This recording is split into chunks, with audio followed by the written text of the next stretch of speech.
अज्ञानतिमिरान्धस्य ज्ञानाञ्जनशलाकया चक्षुरुन्मिलितं येन तस्मै श्रीगुरवे नमः। श्रीचैतन्यमनोभीष्टं स्थापितं येन भूतले स्वयं रूपा कदा मह्यं ददाति स्वपदान्तिकं। वन्देऽहं श्रीगुरो श्रीयुतापदकमलं श्रीगुरून् वैष्णवांश्च श्रीरूपं साग्रजातं सहगणरघुनाथान्वितं तं सजीवं साद्वैतं सावधूतं परिजनसहितं कृष्णचैतन्यदेवं श्रीराधाकृष्णपादान् सहगणललिता श्रीविशाखान्वितांश्च। हे कृष्णा करुणा सिन्धो दीनबन्धो जगत्पते गोपेश गोपिकान्त राधाकान्त नमोऽस्तुते। तप्तकाञ्चन गौराङ्गी राधे वृन्दावनेश्वरी वृषभानुसुते देवी प्रणमामि हरिप्रिये। वाञ्छकल्पतरुभ्यश्च कृपासिन्धुभ्य एव च पतितानां पावनेभ्यो वैष्णवेभ्यो नमो नमः। जय श्री कृष्ण चैतन्य प्रभु नित्यानंद श्री अद्वैत गदाधर श्रीवासादि गौर भक्तवृंद। हरे कृष्णा कृष्ण कृष्णा हरे हरे, हरे राम राम राम हरे हरे।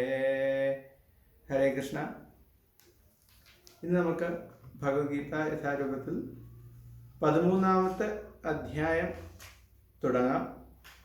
13ാമത്തെ അധ്യായം സാധാരണഗതിയിൽ കുറച്ച് വിഷമം പിടിച്ച അധ്യായമായിട്ടാണ് കണക്കാക്കാറ്. എന്നാൽ പ്രഭുപാദരുടെ ഭാവാർത്ഥത്തോടു കൂടി നമുക്കിത് വ്യക്തമായിട്ട് മനസ്സിലാക്കുവാൻ ശ്രമിക്കാം.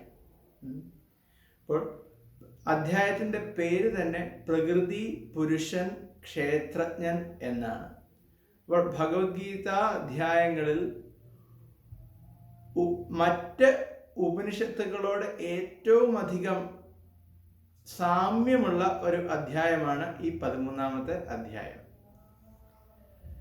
ഭഗവത്ഗീതയിൽ മറ്റു ഉപനിഷത്തുകളിൽ വർണ്ണിക്കാത്ത പല പല തത്വങ്ങളുമുണ്ട്.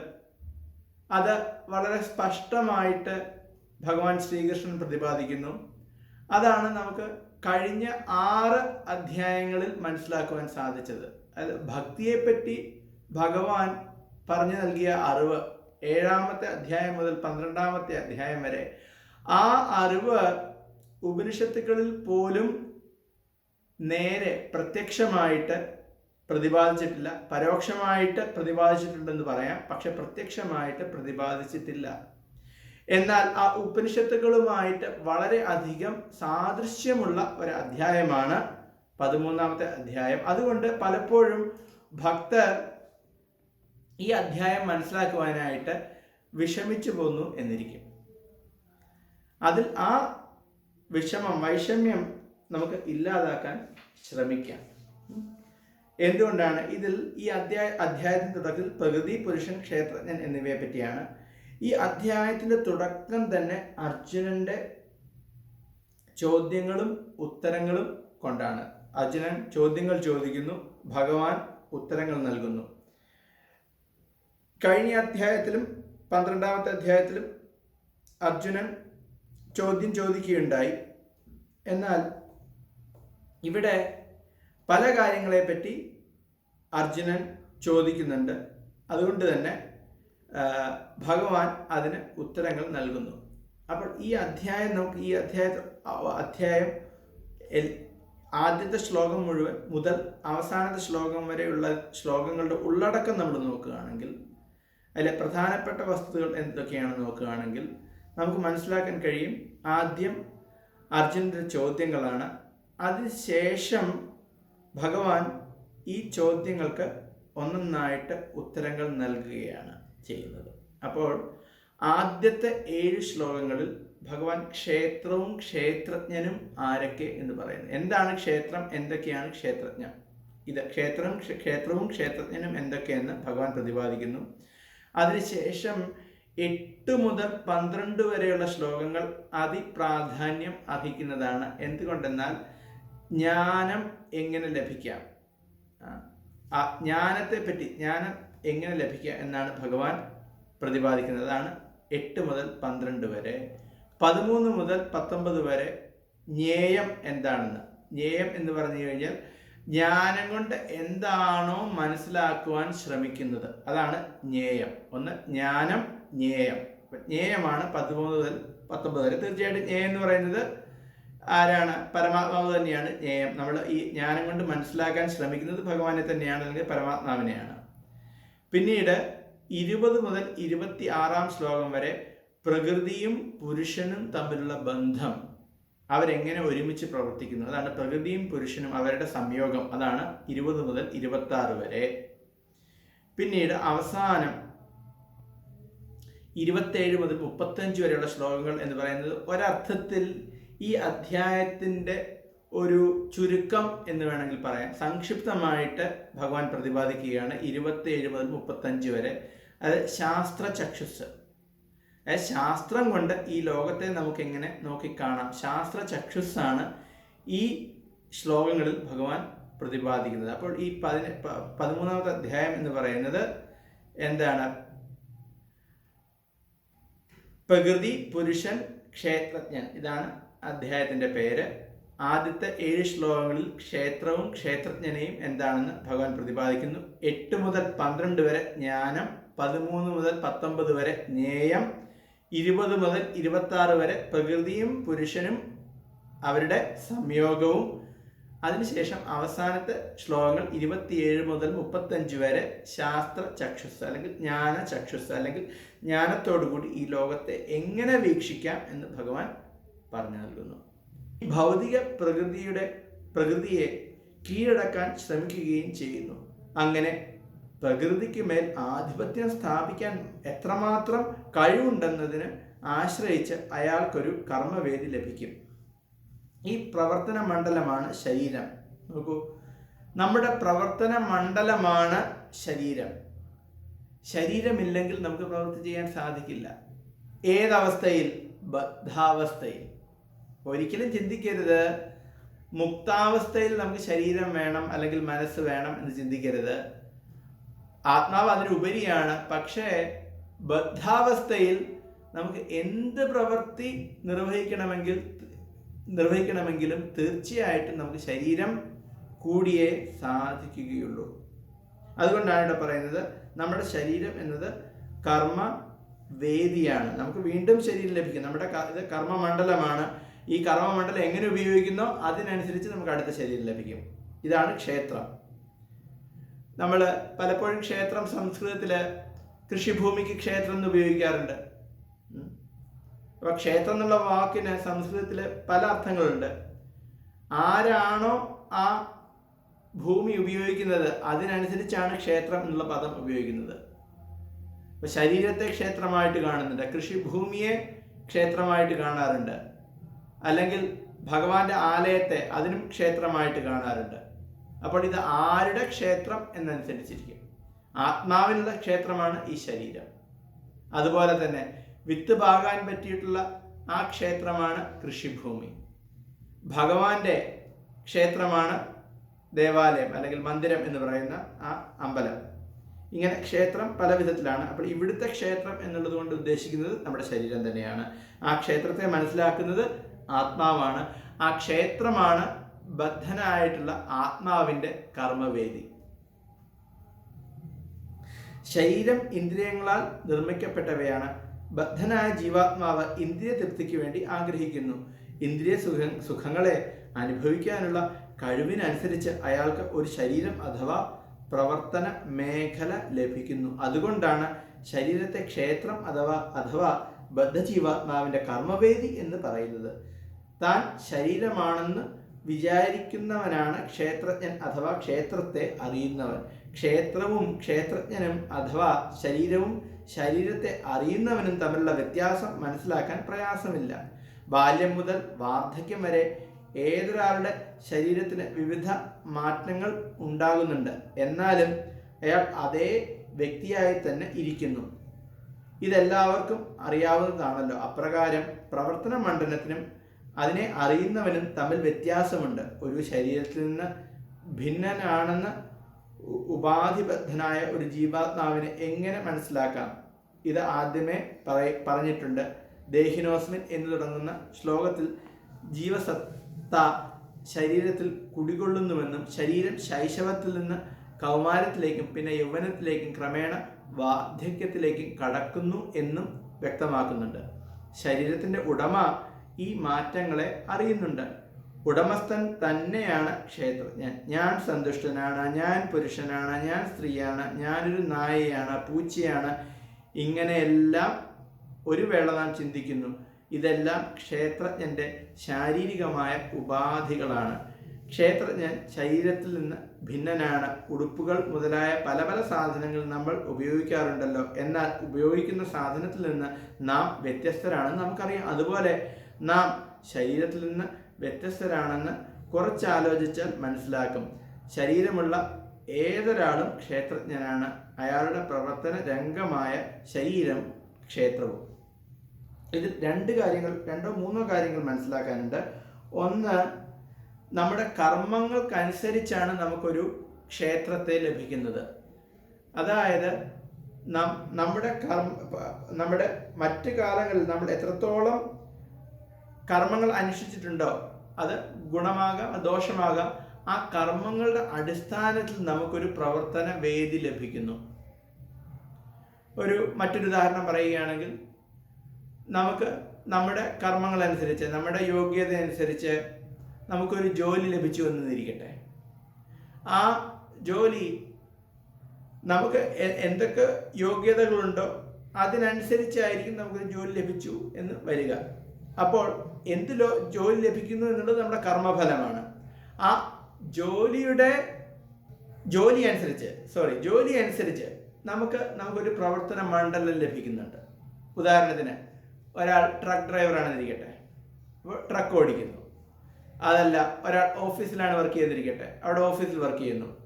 ഒരാൾ ബിസിനസ്മാനാണ്, ലോകമെമ്പാടും യാത്ര ചെയ്യുകയാണ് എല്ലാ സമയം. അപ്പോൾ ഓരോരുത്തരുടെയും ജോലി അനുസരിച്ച് ഓരോരോ കർമ്മ മണ്ഡലം ലഭിക്കുന്നു. അവിടെ നാം നമ്മുടെ ജോലികൾ അനുഷ്ഠിക്കുന്നു. ഇതുപോലെ നമ്മുടെ പൂർവ്വകർമ്മം അനുസരിച്ച് നമുക്ക് ഒരു ശരീരം ലഭിക്കുന്നു. ആ ശരീരം നമുക്കത് മനുഷ്യ ശരീരമാകാം, മൃഗങ്ങളുടെ ശരീരമാകാം, മത്സ്യത്തിൻ്റെ ശരീരമാകാം, അല്ലെങ്കിൽ വൃക്ഷങ്ങളുടെ ശരീരമാകാം, അല്ലെങ്കിൽ ദേവതകളുടെ ശരീരമാകാം, അല്ലെങ്കിൽ അസുരന്മാരുടെ ശരീരമാകാം. ഇതെല്ലാം കർമ്മഫലങ്ങളാണ്. അപ്പോൾ ആ ഒരു ശരീരം ലഭിച്ചു കഴിഞ്ഞാൽ പിന്നെ അതാണ് നമ്മുടെ പ്രവർത്തന മണ്ഡലം. ഏത് ശരീരത്തിലാണോ നാം ജീവിക്കുന്നത് അതിനനുസരിച്ച് നാം ചിന്തിക്കുകയും പ്രവർത്തിക്കുകയും ചെയ്യുന്നു. മനുഷ്യനാകുമ്പോൾ നമുക്ക് പാൽപ്പായസം കുടിക്കാം, പക്ഷെ ഒരു നായയാണെങ്കിൽ പാൽപ്പായസം കുടിക്കാൻ താല്പര്യം ഉണ്ടായെന്ന് വരില്ല. അപ്പോൾ നമുക്ക് ഇന്ദ്രിയങ്ങളുണ്ട്, നമ്മുടെ ആഗ്രഹങ്ങളുണ്ട്, അതിനനുസരിച്ച് നമുക്ക് പ്രവർത്തന മണ്ഡലം കർമ്മം അനുസരിച്ച് ലഭിക്കുന്നു. ഇതാണ് ആദ്യം നമുക്ക് മനസ്സിലാക്കേണ്ടത്. അപ്പോൾ നമ്മുടെ പ്രവർത്തന മണ്ഡലം അല്ലെങ്കിൽ നമ്മുടെ ക്ഷേത്രം എന്ന് പറയുന്നത് നമ്മുടെ കർമ്മഫലത്തിൻ്റെ അടിസ്ഥാനത്തിലാണ്. രണ്ടാമത് മനസ്സിലാക്കേണ്ടത്, ഇവിടെ ദേഹിനോസ്മിൻ യഥാദേഹേ കൗമാരം യൗവനം ജര തഥാ ദേഹാന്തര പ്രാപ്ത ധീരസത്ര മുഖ്യതി എന്ന ആ ശ്ലോകമാണ് ഇവിടെ പ്രഭുപാദൻ ഉദ്ധരിക്കുന്നത്. അതിൽ നമുക്ക് മനസ്സിലാക്കാം, ശരീരം മാറുന്നു പക്ഷെ ആത്മാവ് മാറുന്നില്ല. നമുക്ക് തന്നെ അത് അനുഭവിക്കാവുന്ന കാര്യമാണ്. നമ്മുടെ ശരീരം മാറിക്കൊണ്ടേയിരിക്കുകയാണ്, എങ്കിലും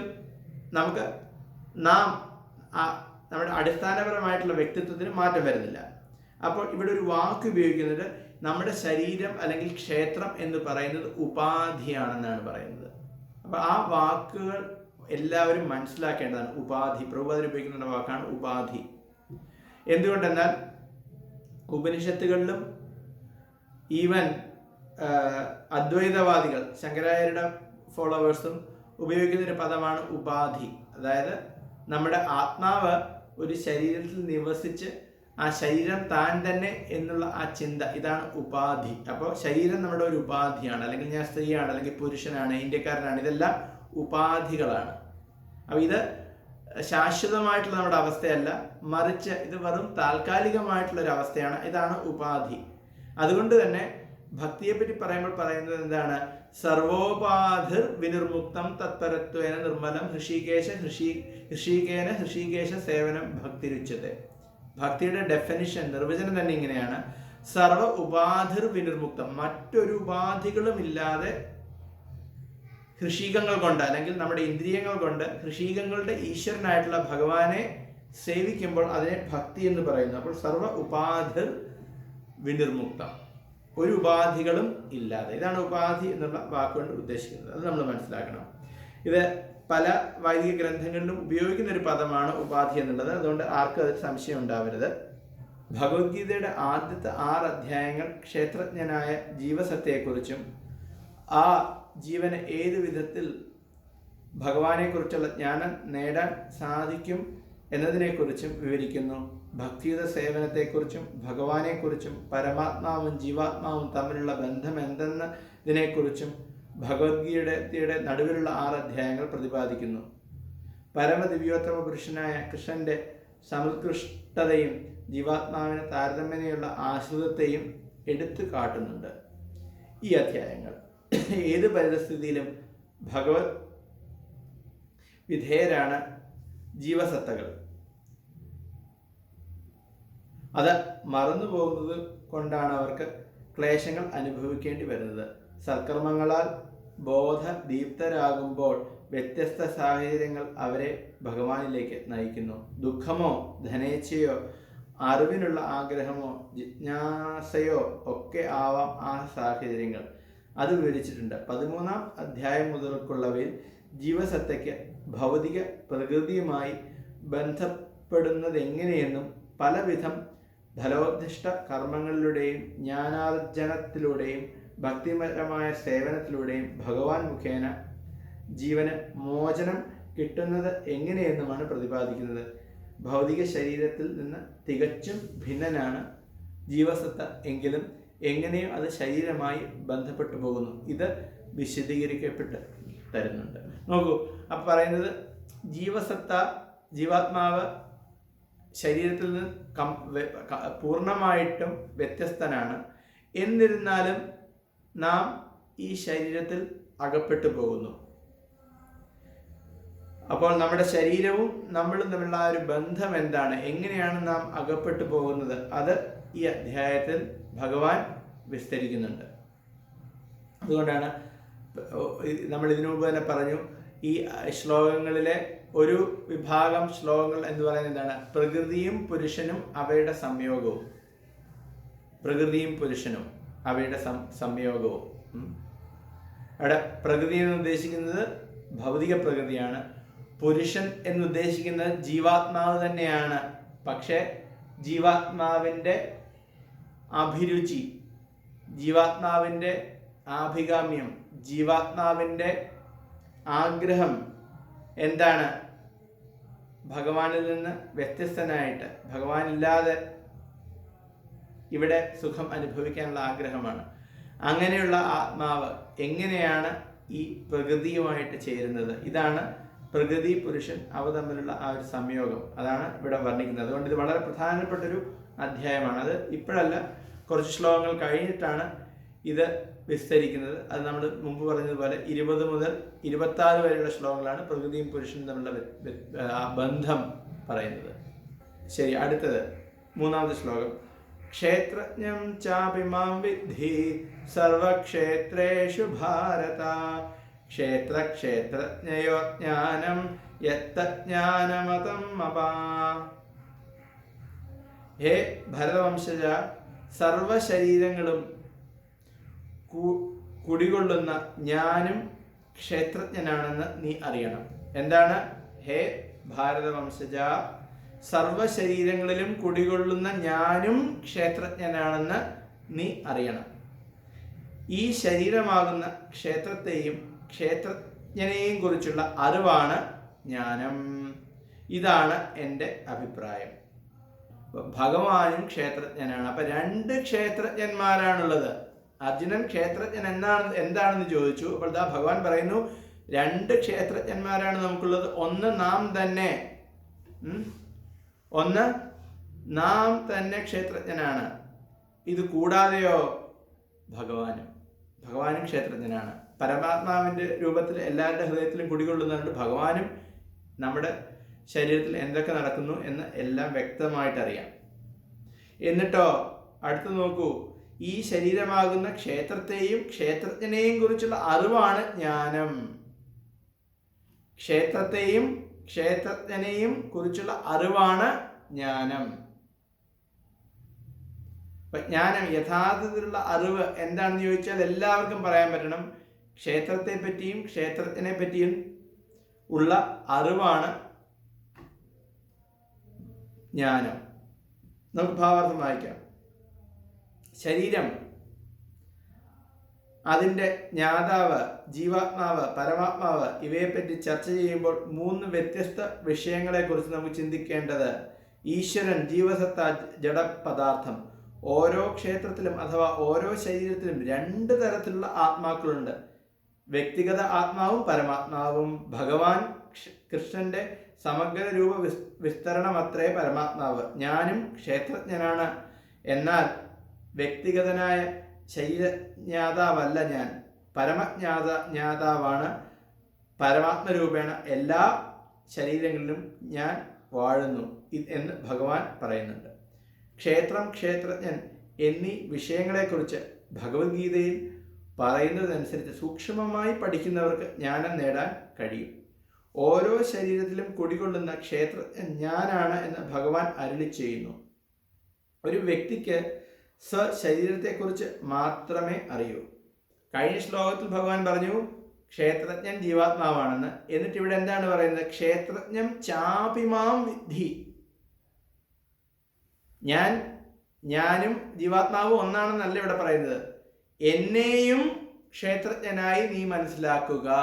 ക്ഷേത്രജ്ഞം ച അപി മാം വിദ്ധി. എന്നെയും ക്ഷേത്രജ്ഞനെന്ന് മനസ്സിലാക്കുക. മനസ്സിലാവുന്നുണ്ടല്ലോ? ഇതാണ് അതിൻ്റെ പ്രത്യേകത, ഈ ശ്ലോകത്തിൻ്റെ പ്രത്യേകത. അപ്പോൾ ഈ ഒരു ശ്ലോകം എടുത്തു കഴിഞ്ഞാൽ നമുക്കറിയാം പരമാത്മാവും ആത്മാവും 2 തന്നെയാണ്. ആത്മാവും പരമാത്മാവും ഒന്നല്ല എന്ന് ഭഗവാൻ തന്നെ വളരെ വ്യക്തമായി, വളരെ സ്പഷ്ടമായിട്ട് ഇതാ നമുക്ക് അരുളി ചെയ്യുന്നു. ശരിയല്ലേ? നോക്കൂ, ഓരോ ശരീരത്തിലും കുടികൊള്ളുന്ന ക്ഷേത്രജ്ഞൻ ഞാനാണ് എന്ന് ഭഗവാൻ അരുളി ചെയ്യുന്നു.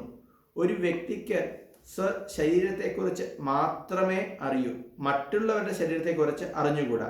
സർവശരീരങ്ങളിലും പരമാത്മാവായി വാഴുന്ന ഭഗവാനാകട്ടെ എല്ലാ ശരീരങ്ങളെക്കുറിച്ചും തികച്ചും അറിയാം. എല്ലാവിധ ജീവജാലങ്ങളുടെയും നാനാവിധ ശരീരങ്ങളെക്കുറിച്ചും അദ്ദേഹത്തിന് പൂർണ്ണമായ അറിവുണ്ട്. ഒരു പൗരന് തൻ്റേതായ ഭൂമിയെക്കുറിച്ച് മാത്രമറിയാം. ഒരു രാജാവിനാകട്ടെ സ്വന്തം അരമനയെപ്പറ്റി മാത്രമല്ല ഓരോ പൗരന്മാരുടെയും വസ്തുവകളെ കുറിച്ച് അറിവുണ്ട്. ഒരാൾക്ക് തൻ്റേതായ ശരീരത്തിൻ്റെ അവകാശമുണ്ട്. എന്നാൽ സർവ്വ ശരീരങ്ങളുടെയും ഉടമസ്ഥൻ ഭഗവാൻ മാത്രമാണ്. മൗലികമായ രാജ്യാവകാശം രാജാവിൻ്റേതാണ്. പ്രജകൾ രണ്ടാമതായി ഉടമകളാകുന്നുള്ളൂ. അതുപോലെ ഭഗവാൻ സർവ്വ ശരീരങ്ങൾക്കും സർവാധികാരി. നമ്മളും ക്ഷേത്രജ്ഞനാണ്, ഭഗവാനും ക്ഷേത്രജ്ഞനാണ്. നമുക്ക് നമ്മുടെ ശരീരം മാത്രം അറിയാം. നമുക്ക് പൂർണ്ണമായിട്ട് നമ്മുടെ ശരീരം അറിയാമോ? ഇല്ല. 6-7 കൊല്ലം പഠിച്ച ഡോക്ടർക്ക് പോലും നമ്മുടെ ശരീരത്തിൽ പൂർണ്ണമായിട്ട് എന്തൊക്കെയാണ് നടക്കുന്നതെന്ന് അറിയില്ല. നമുക്ക് നമ്മുടെ ശരീരത്തിൽ എന്തൊക്കെയാണ് നടക്കുന്നത് നമുക്കറിയില്ല. വേദന ഉണ്ടെങ്കിൽ അറിയാം, അല്ലെങ്കിൽ കുറച്ച് സുഖം ഉണ്ടെങ്കിൽ അറിയാം. ഇത് കൂടുതലുള്ള അറിവ് നമുക്ക് പോലും ഇല്ല. ഇതാണ് നമ്മുടെ അവസ്ഥ ക്ഷേത്രജ്ഞനായിട്ട്.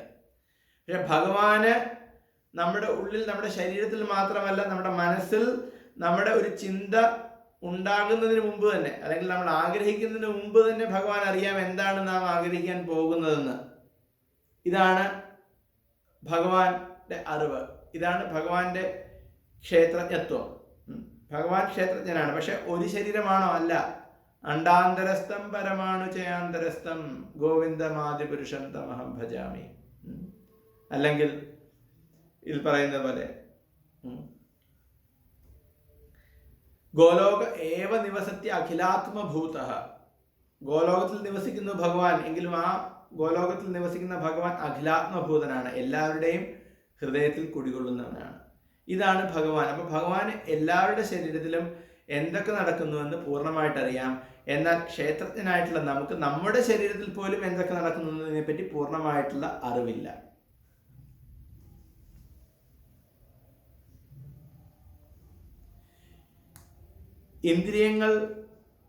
ഇന്ദ്രിയങ്ങൾ ഉൾക്കൊള്ളുന്നതാണ് ശരീരം.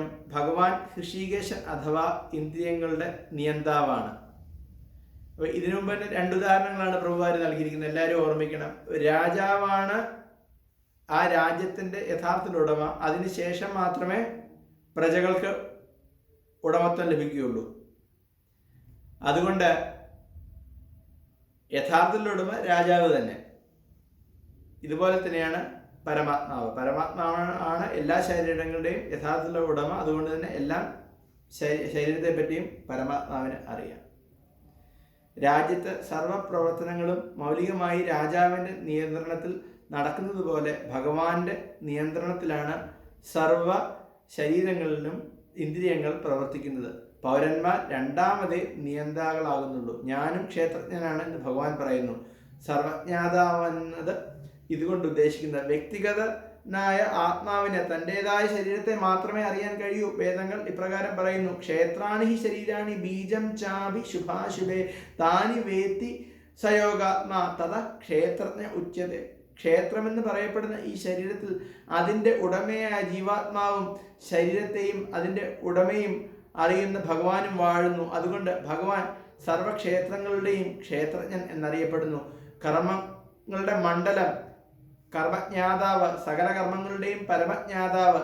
അവയ്ക്കുള്ള വ്യത്യാസങ്ങളെക്കുറിച്ച് ഇനി വിവരിക്കാം. ശരീരത്തിൻ്റെ വ്യക്തിഗത ആത്മാവിൻ്റെയും പരമാത്മാവിൻ്റെയും ഘടനയെക്കുറിച്ച് അറിവിനെയാണ് വൈദിക സാഹിത്യം ജ്ഞാനമെന്ന് നിർവചിക്കുന്നത്. കൃഷ്ണന്റെ അഭിപ്രായം ഇതാണ്: ജീവാത്മാവിനെയും പരമാത്മാവിനെയും ഒരേ സമയം ഒന്നായും വിഭിന്നമായും മനസ്സിലാക്കുകയാണ് അറിവ്. ക്ഷേത്രത്തെയും ക്ഷേത്രജ്ഞനെയും അറിയാത്തവരുടെ ജ്ഞാനം വികലമാണ്. പ്രകൃതിയെക്കുറിച്ചും ആ പ്രകൃതിയെ ആസ്വദിക്കുന്ന പുരുഷനെക്കുറിച്ചും പ്രകൃതിയെയും വ്യക്തിഗതാത്മാവിനെയും ഭരിക്കുന്ന അഥവാ നിയന്ത്രിക്കുന്ന സർവജ്ഞാതാവായ ഈശ്വരനെക്കുറിച്ചും ഒരാൾ മനസ്സിലാക്കേണ്ടതുണ്ട്. അവയുടെ വ്യത്യസ്ത ധർമ്മങ്ങളെ തെറ്റിദ്ധരിച്ചുകൂടാ. ചിത്രകാരൻ, ചിത്രഫലകം, ചിത്രം എന്നിവയെ അതാത് നിലയിൽ തന്നെ കാണാൻ കഴിയണം.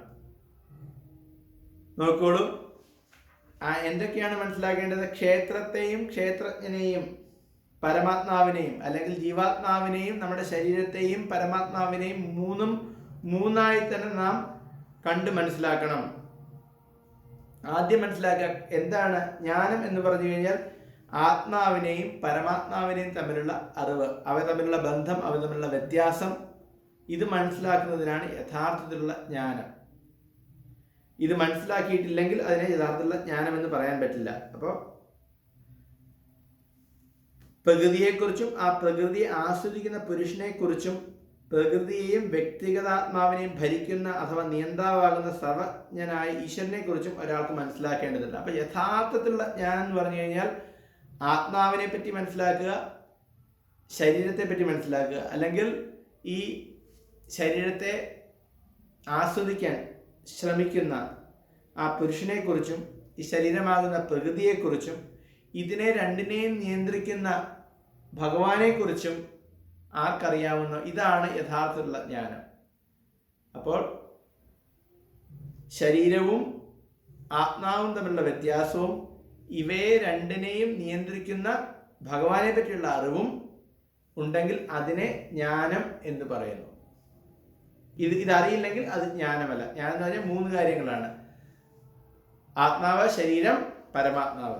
ഇത് മനസ്സിലാക്കുകയാണെങ്കിൽ അതിനെ ജ്ഞാനം എന്ന് പറയുന്നു. അതിന് ഒരു ഉദാഹരണം നൽകുന്നു: ചിത്രകാരൻ, ചിത്രഫലകം, ചിത്രം. പ്രകൃതി എന്നാൽ കർമ്മക്ഷേത്രമായ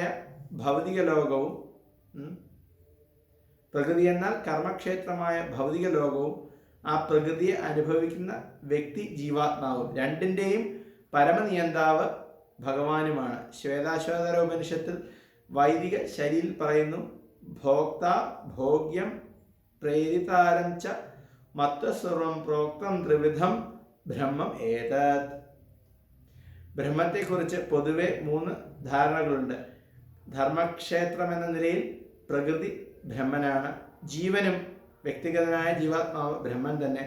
അത് ഭൗതിക പ്രകൃതിയെ കീഴടക്കാൻ ശ്രമിക്കുന്നു. ഇവ രണ്ടിൻ്റെയും നിയന്താവും ബ്രഹ്മൻ തന്നെ. എന്നാൽ അദ്ദേഹമത്രേ യഥാർത്ഥ നിയന്താവ്. അപ്പോൾ 3 കാര്യങ്ങളെ പറ്റി പറഞ്ഞു. 1 ജീവാത്മാവ്, 2 ശരീരം, 3 പരമാത്മാവ്. ഇവിടെ ഒരു ഉദാഹരണം നൽകുന്നുണ്ട്. ചിത്രകാരൻ, ചിത്രഫലകം, ചിത്രം. ഈ 2 ജ്ഞാതാക്കൾ ഒരാൾക്ക് പിഴ പറ്റാവുന്നതാണ്, മറ്റേയാൾക്ക് ഒരിക്കലും പിഴ പറ്റുന്നതല്ല. ഈ അധ്യായത്തിൽ ഇതും വിവരിക്കുന്നതായിരിക്കും. ഒരാൾ ആശ്രിതനാണെങ്കിൽ മറ്റേയാൾ മേധാവിയാണ്. ഈ ക്ഷേത്രജ്ഞന്മാർ 2 അല്ല, ഒന്ന് തന്നെയാണെന്ന് കരുതുന്നവർ ഞാനും കർമ്മക്ഷേത്രത്തിൻ്റെ ജ്ഞാതാവ് തന്നെ എന്ന ഭഗവത് വചനത്തിന് വിരുദ്ധമായി മനസ്സിലാക്കുന്നത്. കയറ് കണ്ട് പാമ്പാണെന്ന് തെറ്റിദ്ധരിക്കുന്നവർ അജ്ഞാനികൾ തന്നെ. വ്യത്യസ്ത രീതിയിലുള്ള ശരീരങ്ങളുണ്ട്. അവയ്ക്ക് വ്യത്യസ്തരായ ഉടമസ്ഥന്മാരുണ്ട്. വെവ്വേറെ ശരീരങ്ങളുള്ള ഓരോ ജീവനും ഭൗതിക പ്രകൃതിയെ നിയന്ത്രിക്കാൻ തനതായ തോതിൽ കഴിവുണ്ട്. സർവ നിയന്താവെന്ന നിലയിൽ ഭഗവാനും ആ ശരീരങ്ങളിൽ കുടികൊള്ളുന്നുണ്ട്. ശരീരങ്ങളുടെ എണ്ണത്തെ സൂചിപ്പിക്കുന്ന ച എന്ന വാക്ക് ഇവിടെ പ്രാധാന്യമുള്ളതാണെന്ന് ശ്രീ ബലദേവ വിദ്യാഭൂഷണന്റെ അഭിപ്രായം. വ്യക്തിഗത ജീവാത്മാവിന് പുറമെ എല്ലാ ശരീരങ്ങളിലും വാഴുന്ന ആ പരമാത്മാവാണ് ഭഗവാൻ ശ്രീകൃഷ്ണൻ. കർമ്മക്ഷേത്രങ്ങളുടെയും അണുമാത്രനായ ആസ്വാദകന്റെയും നിയന്താവ പരമാത്മാവാണെന്നും കൃഷ്ണൻ ഇവിടെ വ്യക്തമായി പറയുന്നു. അപ്പോൾ ഇതിൽ നിന്ന് മനസ്സിലാക്കേണ്ട കാര്യം, ഇവിടെ പ്രഭുപാദ് പറയുന്നു ച എന്നുള്ളത് കാര്യം എന്താണ് പറയുന്നത് ഭഗവാൻ? ഇവിടെ ക്ഷേത്രജ്ഞം ച അഭിമാം വിദ്ധി. അച്ച എന്ന് പറയുന്നത് ഒരു ക്ഷേത്രത്തെ അല്ല ഉദ്ദേശിക്കുന്നത്, എല്ലാ ക്ഷേത്രങ്ങളെയും എല്ലാ ശരീരങ്ങളെയും ഞാൻ മനസ്സിലാക്കുന്നു എന്നാണ് പറയുന്നത്. അതാണ് ആത്മാവും പരമാത്മാവും തമ്മിലുള്ള വ്യത്യാസം. ഇത് ഭഗവത്ഗീതയിൽ ഇത്ര സ്പഷ്ടമായിട്ട് പറയുന്നുണ്ട്. അതുകൊണ്ട് ഇതിലൊരു യാതൊരു സംശയവും ഉണ്ടാവരുത്. ഇതുപോലെ പലരും ചോദിക്കും, ജീവാത്മാവും പരമാത്മാവും ഒന്നാണെന്നൊക്കെ പറയുമ്പോൾ എന്തിൻ്റെ അടിസ്ഥാനത്തിലാണെന്ന് ചോദിക്കണം. അത് ഭഗവത്ഗീത അടിസ്ഥാനത്തിലാണെന്ന് പറയുകയാണെങ്കിൽ ഈ ശ്ലോകം ചൊല്ലി അത് ക്ലിയർ ആയി കൊടുക്കണം. അടുത്തത് തത്ക്ഷേത്രം യച്ഛയാദൃച്ഛ യദ്വികാരീയതശ്ചയത് സചയോയത് പ്രഭാവശ്ച തത്സമാസേന മേ ശൃണു. ഈ കർമ്മക്ഷേത്രം, അതിൻ്റെ ഘടന, അതിന് നേരിടുന്ന മാറ്റങ്ങൾ, അതിൻ്റെ ഉദ്ഭവകാലം, കർമ്മക്ഷേത്രങ്ങളുടെ ജ്ഞാതാവിൻ്റെ സ്വാധീനത, ഇവയെക്കുറിച്ചെല്ലാം ഞാൻ സംക്ഷിപ്തമായി പറഞ്ഞു തരാം, ദയവായി കേൾക്കൂ. അപ്പോൾ കർമ്മക്ഷേത്രത്തെ പറ്റിയാണ് ഇവിടെ കൂടുതൽ പറയുന്നത്. ക്ഷേത്രം എന്താണെന്ന് മനസ്സിലാക്കി, നമ്മുടെ ശരീരമാണ്. അതിൽ ശരീരവും മനസ്സും ഇതെല്ലാം അതിൽ ഉൾക്കൊള്ളും. അതുകൊണ്ട് അതിൻ്റെ ഡീറ്റെയിൽസ് ഇവിടെ ഭഗവാൻ വർണ്ണിക്കാൻ പോവാണ്.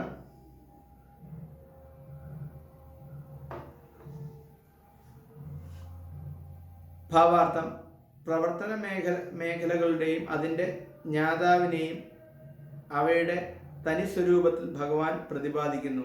ഈ ശരീരത്തിൻ്റെ ഘടന എങ്ങനെ, ഇത് ഏതെല്ലാം പദാർത്ഥങ്ങളെ കൊണ്ടാണ് നിർമ്മിക്കപ്പെട്ടത്, ആരുടെ വരുതിയിലാണ് ഇതിൻ്റെ പ്രവർത്തനം നടക്കുന്നത്, ഇതിന് എപ്രകാരം മാറ്റങ്ങൾ നേരിടുന്നു, ആ മാറ്റങ്ങളുടെ ഉൽപ്പത്തി എവിടെ നിന്ന്, കാരണങ്ങൾ ഏവ, വ്യക്തിഗതനായ ജീവാത്മാവിൻ്റെ ആത്യന്തിക ലക്ഷ്യമെന്ത്, യഥാർത്ഥ രൂപമെന്ത് എന്നതെല്ലാം നമ്മൾ അറിഞ്ഞിരിക്കേണ്ടതാണ്.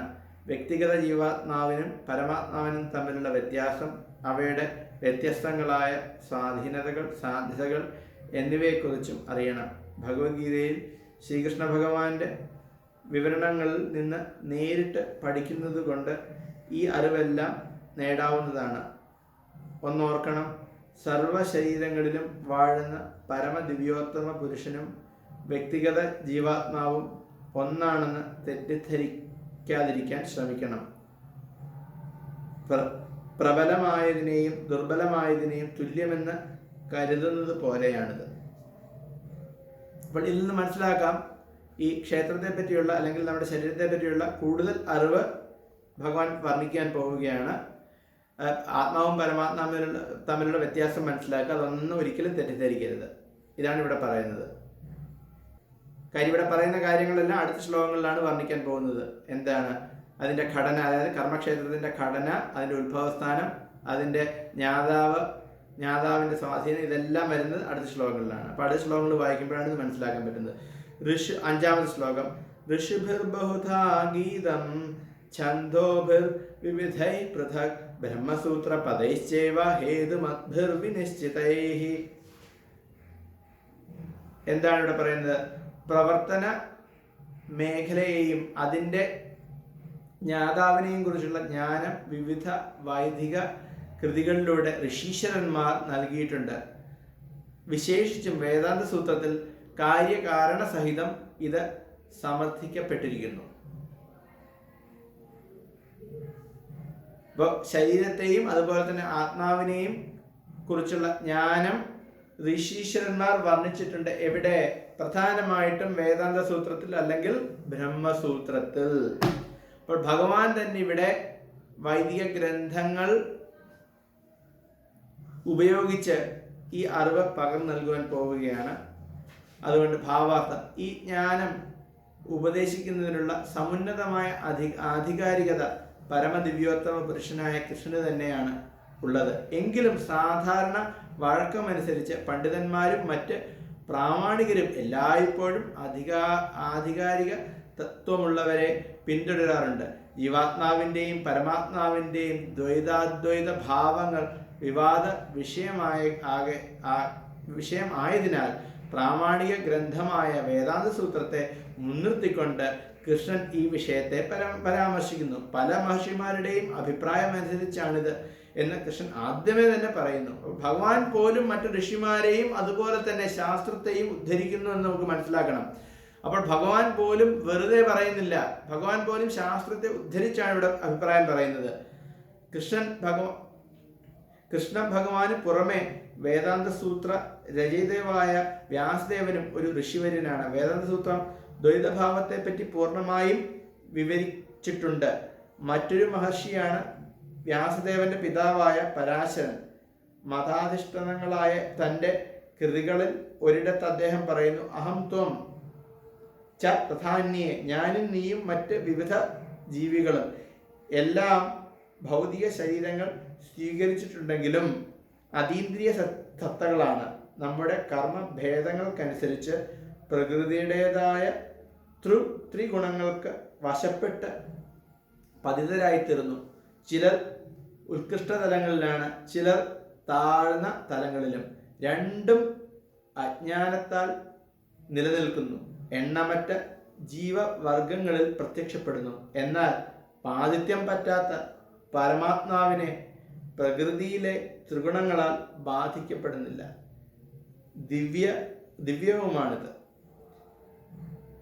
വേദങ്ങളിൽ വിശേഷിച്ച് കഠോപനിഷത്തിൽ ആത്മാവും പരമാത്മാവും ശരീരവും തമ്മിലുള്ള വ്യത്യാസത്തെ വിശദമായി പ്രതിപാദിച്ചിട്ടുണ്ട്. പല മഹർഷികളും ഈ വിഷയം വിശദീകരിച്ചിട്ടുണ്ട്. അവയിൽ പ്രമുഖ സ്ഥാനം പരാശരനാണെന്ന് ഗണിക്കപ്പെടുന്നു. അപ്പം പരാശരമുനി ആരാണ്? വ്യാസദേവന്റെ അച്ഛനാണ് പരാശരമുനി. അദ്ദേഹം തന്നെ പറയുന്നുണ്ട്, ജീവാത്മാവും പരമാത്മാവും തമ്മിലുള്ള വ്യത്യാസം പരാശരമുനി പറയുന്നുണ്ട്. അതുകൊണ്ട് അഹം ത്വം ച തഥാന്യേ, ഞാനും നീയും മറ്റുള്ളവരും, ഇത്തരത്തിലുള്ള വ്യത്യാസത്തോടെയാണ് പറയുന്നത്. അല്ലെങ്കിൽ എല്ലാവരുടെയും വ്യക്തിത്വത്തെ പരാശരമുനി അംഗീകരിക്കുന്നു, അല്ലാതെ എല്ലാം ഒന്നാണെന്ന് പറയുന്നില്ല.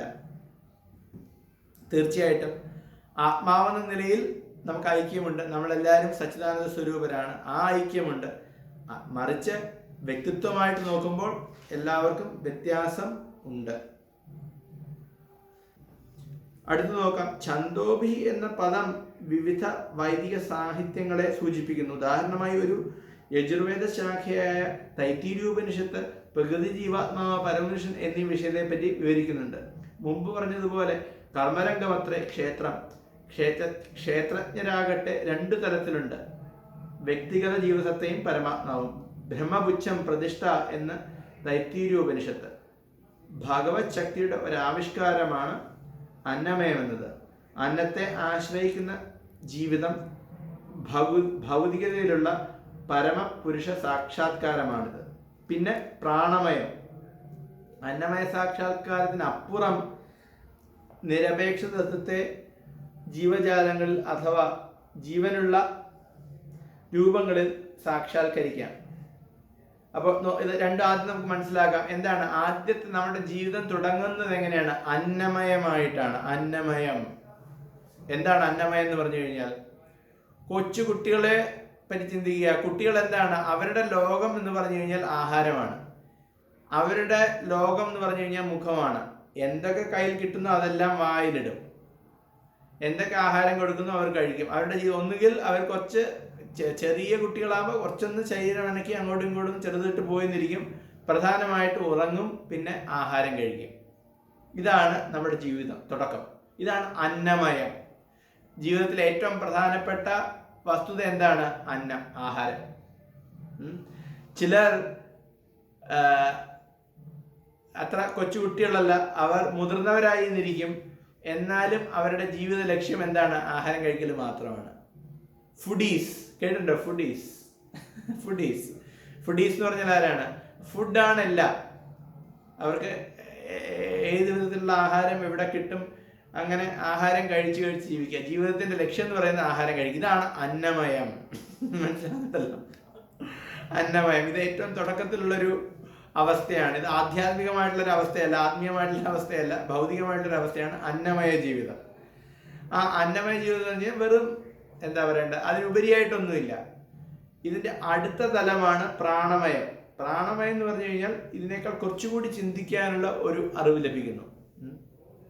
നമ്മുടെ ജീവിതം എന്ന് പറയുന്നത് വെറും ആഹാരം മാത്രമല്ല, അത് കൂടാതെ പ്രവൃത്തിയും അത് ഉൾക്കൊള്ളുന്നു. അപ്പോൾ ശരീരം ആഹാരം വേണം, അത് മാത്രം പോരാ, കുറച്ച് പ്രവൃത്തിയുമുണ്ട്. ഇതാണ് പ്രാണമയം. അതും ഭൗതികമായിട്ടുള്ള അവസ്ഥയാണ്. അത് കഴിഞ്ഞാലോ പിന്നീടാണ് ജ്ഞാനമയം. ജ്ഞാനമയത്തിലാവുമ്പോൾ ജീവലക്ഷണങ്ങൾക്കപ്പുറം വിചാരം, വികാരം, ഇച്ഛ എന്നിവയുടെ സാക്ഷാത്കാരമായി. ഇതാണ് എന്താണ് ജ്ഞാനമയം. ജ്ഞാനമയം എന്ന് പറഞ്ഞു കഴിഞ്ഞാൽ കഥകള്, കവിത എഴുതാൻ പറ്റുന്നത്, അതുപോലെ തന്നെ പല വിധത്തിലുള്ള ചിന്തകള്, തത്വചിന്തകള്, ഫിലോസഫി, ഇതെല്ലാം ഇതിൻ്റെ ഭാഗമാണ്. ജ്ഞാനമയം. കലകള്, ഇതെല്ലാം ജ്ഞാനമയമാണ്. അപ്പോൾ ആദ്യം വെറും ആഹാരം, പിന്നീട് വെറും പ്രവർത്തികൾ, അതിനപ്പുറമാണ് ഇത്തരത്തിലുള്ള ജ്ഞാനമയം. അപ്പോൾ ജ്ഞാനമയം ജീവലക്ഷണങ്ങളെ കുറിച്ചും അറിയാൻ പറ്റുന്നുണ്ട്. ജ്ഞാനമയം. അപ്പോൾ വെറും ജീവിതം വെറും ഭൗതികം തന്നെയാണ്. ജ്ഞാനമയം ഭൗതികം തന്നെയാണ്. അതിലും ജ്ഞാനമയം ഭൗതികം തന്നെയാണ്. പക്ഷേ വെറും ആഹാരം, പാർപ്പിടം, വസ്ത്രം എന്നൊക്കെ തുടങ്ങിയ വളരെ ബേസിക് ആയിട്ടുള്ള നെസസിറ്റീസിന് അപ്പുറം ഒരാൾക്ക് ചിന്തയും വികാരവും ഇതെല്ലാം മനസ്സിലാക്കാൻ കഴിയുന്നുണ്ട്. ഇതാണ് ജ്ഞാനമയം. ഇതിനപ്പുറമാണ് വിജ്ഞാനമയം. എന്താണ് വിജ്ഞാനമയമായിട്ടുള്ള ജീവിതം? എന്താണ് പിന്നെയുള്ളത്? വിജ്ഞാനമയം എന്ന് ബ്രഹ്മസാക്ഷാത്കാരം. വിജ്ഞാനമയം എന്ന് പറഞ്ഞു കഴിഞ്ഞാൽ അതിൽ നമുക്ക് ഞാൻ ആത്മാവാണ് എന്നുള്ള അറിവ് ലഭിക്കും. ഇതാണ് വിജ്ഞാനമയം. ഇതിനും അപ്പുറമാണ് ഇതിൽ മനസ്സും ജീവലക്ഷണങ്ങളും ജീവസത്തയിൽ നിന്ന് ഭിന്നങ്ങളായി അറിയപ്പെടുന്നു. അപ്പൊ ജ്ഞാനമയത്തിൽ ശരീരവും മനസ്സും ആത്മാവും തമ്മിലുള്ള വ്യത്യാസം അറിയാൻ കഴിയുന്നു വിജ്ഞാനമയത്തിൽ. അന്നമയത്തിൽ നമ്മുടെ ഇത് ഇപ്പോഴും സംഭവിക്കാം, കൊച്ചുകുട്ടിക്കാലത്താണെന്നില്ല. നമ്മുടെ ചേതനയിൽ അന്നമയമാണെങ്കിൽ നമ്മുടെ ആഹാരം മാത്രമേ നമുക്ക് മനസ്സിലാക്കാൻ പറ്റുള്ളൂ. പ്രാണമയമാകുമ്പോൾ ആഹാരവും മറ്റുള്ള ആളുകളെയും പ്രവൃത്തികളെയും പറ്റി മനസ്സിലാക്കാൻ പറ്റും. ജ്ഞാനമയമാകുമ്പോൾ വിചാരം, തത്വചിന്ത, കലകൾ തുടങ്ങിയ കുറച്ചുകൂടി അഡ്വാൻസ്ഡ് ആയിട്ടുള്ള കാര്യങ്ങളെ പറ്റി മനസ്സിലാക്കാൻ പറ്റും. പിന്നീടോ വിജ്ഞാനമയമാകുമ്പോൾ ഞാൻ ശരീരമല്ല, മനസ്സില്ല, ഞാൻ ആത്മാവാണ് എന്നുള്ള അറിവ് ലഭിക്കുന്നു. അതിൽ ഏറ്റവും ഉയർന്ന ബ്രഹ്മസാക്ഷാത്കാരം ലഭിക്കുന്നു. അവിടെ അത് നിൽക്കുന്നു. ഇതിന്റെ അടുത്ത പടിയാണ് വിജ്ഞാനമയത്തിന്റെ അടുത്ത പടിയാണ് എന്ത്? വിജ്ഞാനമയത്തിന്റെ അടുത്ത പടിയാണ് ആനന്ദമയം.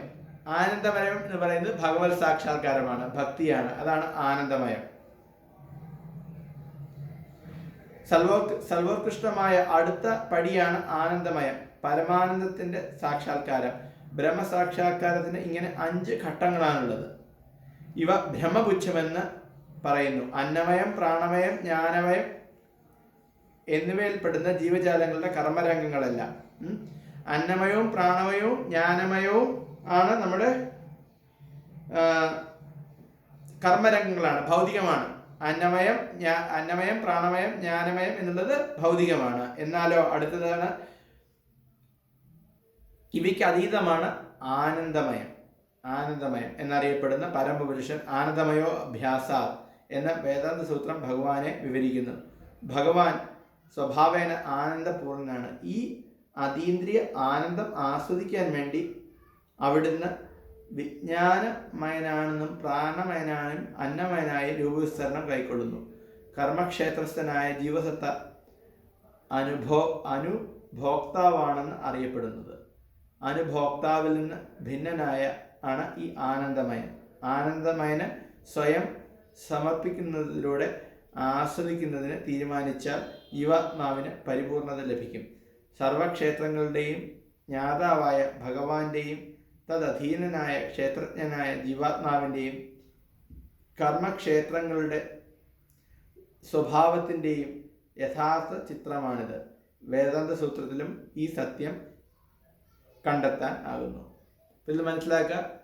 അന്നമയം, പ്രാണമയം, ജ്ഞാനമയം, വിജ്ഞാനമയം, ആനന്ദമയം. അപ്പോൾ ആനന്ദസ്വരൂപൻ ഭഗവാനാണ്. ആ ആനന്ദസ്വരൂപന് സേവനം ചെയ്യുന്നതാണ്, ഭക്തിയുടെ സേവനം ചെയ്യുന്നതാണ് ഭക്തി. ഇതാണ് ഇവിടെ പറയുന്നത്. അവസാനത്തെ പാരഗ്രാഫ്. കാര്യകാരണ സഹിതം ഔചിത്യത്തോടെ രചിക്കപ്പെട്ടവയാണ് ബ്രഹ്മസൂത്ര വാക്യങ്ങൾ. ന വിയതശ്രുതേഹേ നാത്മാശ്രുതേഹേ പരാതു തച്ഛ്രുതേഹേ എന്നിവ ഇവയിൽ ചിലത്. ആദ്യ സൂത്രം കർമ്മക്ഷേത്രത്തെയും, രണ്ടാമത്തേത് ജീവാത്മാവിനെയും, മൂന്നാമത്തേത് വിവിധ ജീവഗണങ്ങളുടെ പരമലക്ഷ്യമായ സർവേശ്വരനെയും സംബന്ധിച്ചവയാണ്. ഹരേ കൃഷ്ണ.